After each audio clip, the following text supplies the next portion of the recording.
Let's stay on this hair matter and general discipline in senior high schools. We're joined in studio by Executive Director for Africa Education Watch, Mr. Kofi Asare. Good evening to you, sir. Thank you for coming. Yeah, thanks for having me. This hair matter, I'm sure you've heard the conversation on social media. We've heard the minister just speak. We have the example of Tyrone Magai from some years ago. What do you make of this particular one? Well, in a way, there is some minor intersection between the judgments in the Magai case and then this one. Magai argued that maintaining his Rasta was linked to his belief in Rastafarianism, and that asking him or denying him an admission based on his Rasta meant that his right to religion and culture was being impinged upon by the school on account of the school's regulations. And to the extent that rules and regulations are inferior to the constitutional, the provisions of fundamental freedoms, it was necessary for him to be allowed to manifest his religion by wearing his hair. It's his hair, which he related directly to his belief in Rastafarianism. And the court upheld that. The court simply said that, yes, schools may set their rules for regulating, dress codes, including hairstyles. But in setting those rules, they shouldn't be inconsistent with their rights to, in this case, religion. You understand? So the question is that religion and culture are related. In the Magai case, culture erupted. Culture, in a way, it was religion and culture. Yeah, so you saw some strands of culture in the argument, So the question you ask is that, is anyone's culture being frowned upon? Or is anyone's religion or right to religion being constricted by way of being asked to keep their hair short in this case? It's difficult to say yes. And so, yes, before, all of us believed that it was not conscionable, it was unconscionable for the GES to deny people admission, on the basis of their hairstyle. That was our position. Then Magai came, Achimota and Rastafarian case came, and the court made a pronouncement. And so there's a law. And so we all align with the law until there's a contrary pronouncement by the courts. Okay. In instances where there isn't any issue about religion or culture, and it's just a matter of discipline, is there any correlation between how a person keeps their hair and whether they'll be disciplined or not? That question was asked by one of the judges. If you read the judgment, it appeared in Obita that the state and GES could not justify the correlation between keeping Rastafarian hair and then indiscipline. And that was one of the bases why the court granted the reliefs that Magai was seeking. But what I want to draw attention to is that it is not about discipline. Many a times we just say discipline. It is not necessarily about discipline. Across the continent, we see public schools adopting a certain posture. It's more about uniformity and, if you like, hygiene. Okay, because you go to a secondary school to learn a lot of things, including mixing with different people from various parts of various socioeconomic, cultural, social backgrounds. And one of the approaches that our school authorities use in building character, is trying to ensure that all of you are equal. So the uniformity is important. That's why they wear uniform. Not everybody would have gone to school with any decent attire. So that's how we have accepted to run our schools. So uniformity and hygiene, keeping a certain hairstyle, that makes it easier to remain hygienic so that it doesn't disrupt public order in school.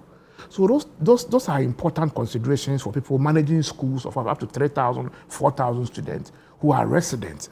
And so the dynamics are different. In countries where secondary education is predominantly day, that is the rest of Africa. Ghana is the only country where secondary education is predominantly boarding.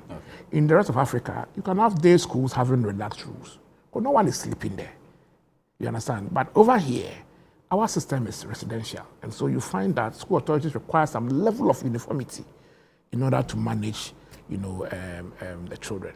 It is not always about indiscipline or discipline. I mean, so you would support the minister's position as long as rights of religion and culture are not being I align with the law, okay. And I encourage anyone who feels unfairly treated to engage the law. Society grows, and so should the law grow. And so, for now, I align with the ruling of the High Court. Well, the minister seems to be reintegrating the PTA system back into the secondary school administration. What do you make of the role of PTAs in the running of secondary schools? I think it's right, and so everybody has welcomed the formalization of PTAs. Others call it the reintroduction because the old policy guideline was parent association. Now we have PTAs being reformalized into the system, have their operations much more coordinated. The guideline ensures that PTAs have their account audited by the Auditor General, so that if parents contribute, PTA executives do not spend the money anyhow, but they spend it consistent with the public financial management practices, because the monies are contributed because there was a school. So if Auditor General comes to audit the SMC account or the school's account, they will also audit the PTA account. I think the guidelines have a couple of things that will help parents to have the better assurance that funds they contribute for school development are used for their intended purposes, and also regulates, tenure of members, rules, etc. We have PTA members in Ghana here. Some of them have been career PTA executives, Methuselah PTA executives. Some of them have taken PTA as their pension benefit. You understand?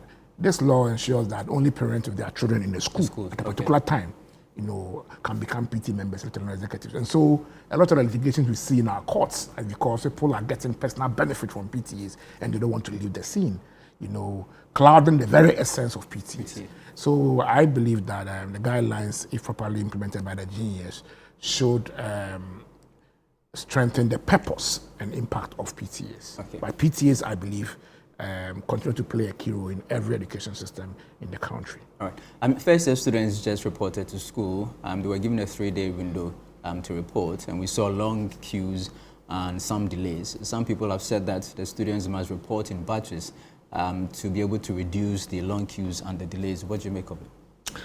The school was reopened in batches. I think school reopening started over the weekend. If you look at the directive from the GES, so it wasn't just a Monday. Yeah, so Saturday, it was in Sunday, batches, yeah, but we still had, the high numbers. Yes, perhaps maybe they would do maybe extra days because no one wants to go through congestion. And so, but you see, there's a difference between school reopening and classes starting. Normally it takes a week for everybody to arrive before classes will start the next week. And so if I didn't go on day 2, day 3, I'm not late. And so we always advise parents that there's no need to rush, you understand. If you are placed in a particular school, sometimes it takes up to a month for the placement to expire, a month after reopening. So, yeah, I mean, not everybody has the same financial mind. People go. Today, our average costing of a prospectus is 6,000 Ghana cedis. How many people have 6,000 Ghana cedis? So it may take about a week later for others to find money, and then enroll their children. And so the system is that flexible. You don't lose your placement because you didn't go to school days after reopening. No. So I think that information given to parents should help in not, virtually creating a stampede in some of the schools that everybody must go in the first or second day, on the first or second day. The computerized placement system that placed these students, and the minister says it has not served as well enough and needs review. Do you think it needs review? That's a big elephant in the room, right? Yeah. I believe that the computer school placement system is the best way to distribute education opportunities meritoriously. Okay. I didn't see any problem with the software which was used prior to 2025. Okay. I didn't see any problem. I saw problems in that software in 2017, 2018, 2019. We have students who are being placed in outside district and regions as day students. And they had gone there to live in slums like Adiambra near St. John's in Sekondi. We did a research there. Girls 16, 15 were living on their own, in slums. Teenage pregnancies recorded in other parts of the northern region, similar situation because there are no hostels there and all that.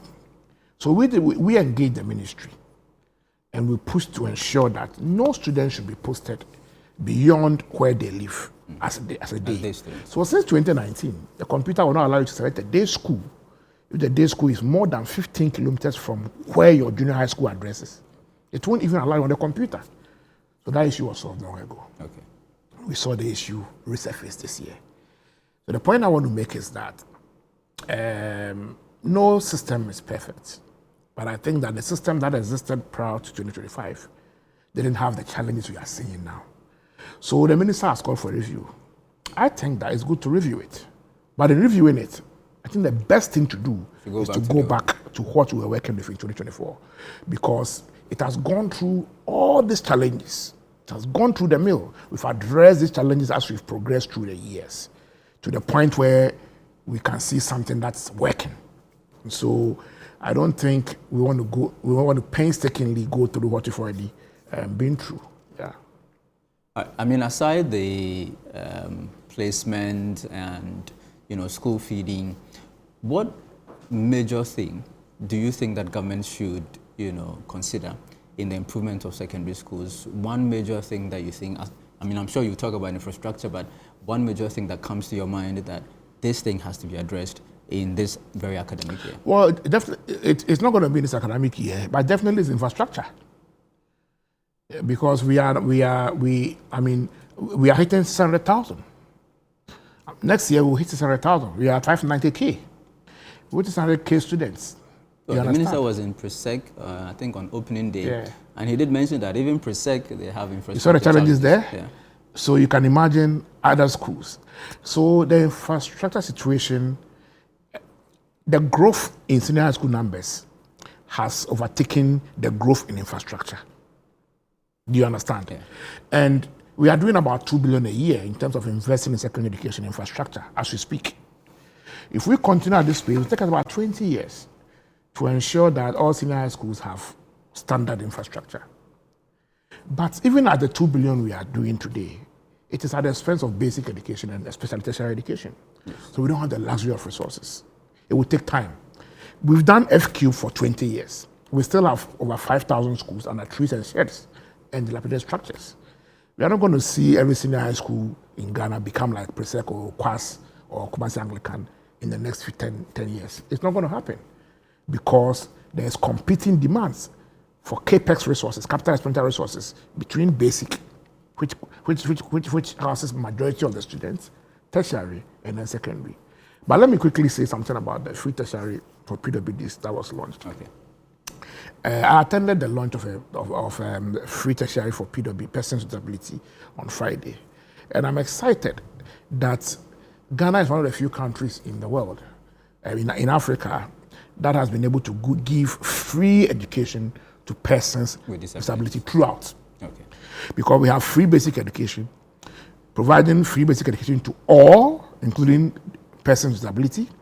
We have free secondary education, providing free SHS and TVET to all, including PWDs. And now we have free tertiary for PWDs. And I think that is something that we should be proud of. I think that the government must be intentional in ensuring that the policy finds expression in the amendment of the PWD Act. Okay. Section 18 must be amended so that it is explicit about free basic, free secondary, and free tertiary. And also the LI, which was envisioned in 2006 when 715, the PWD Act, was being passed, has still not seen the light of day.